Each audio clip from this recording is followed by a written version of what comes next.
نن یې موږ د زوی مخ ته کوم قوم دغه اپریشن کې راوتلی و.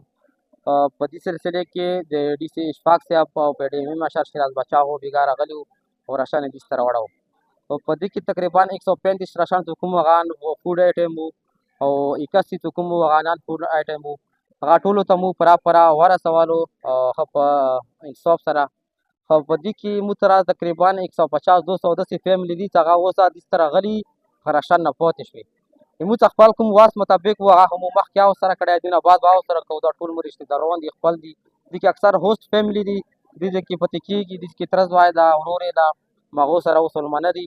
خو موږ حکومت نه دا درخواست کوو چې دوی ته د کوم بقایا کومې فیملي دي دوی ته د هم راشن میلاو شي، د فوډ آیټم والا د هم میلاو شي او د نان فوډ آیټم والا د هم میلاو شي. الرحمن الرحیم. شکر الحمدلله موږ ته نن ورځې کوم راشن میلاو شولو دا ډېر مو نسوان بولو ښه بولو چې بوره وخت کي او دې نه بقایا ډېر خلک پوت په کور ده چې هغو ته هر وشي هغو ته میلاو شي. موږ دا مهرباني کوو، تاسو شکریه ادا کوو.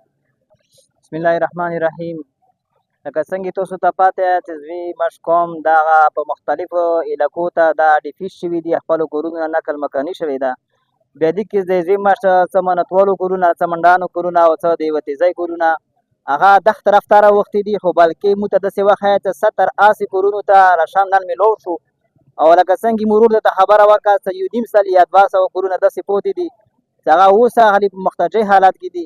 نو موږ د ډي سي صاحب نه، ای سي صاحب نه، ورسره د ډي پي شیراز صاحب نه، سراج بسا صاحب نه، ټولو نه موږ دا توقع تمه لرو چې هغو د زر ته زره د څه کوم کمای ده دا د مقام ته د متاثرو خلکو ته دوی غور د وکړي او موږ د خپل کیم زر نظر چې موږ د خپل چې کیم کومه ذمهوري ده هغه د زر دا شی سر ته ورسېږي.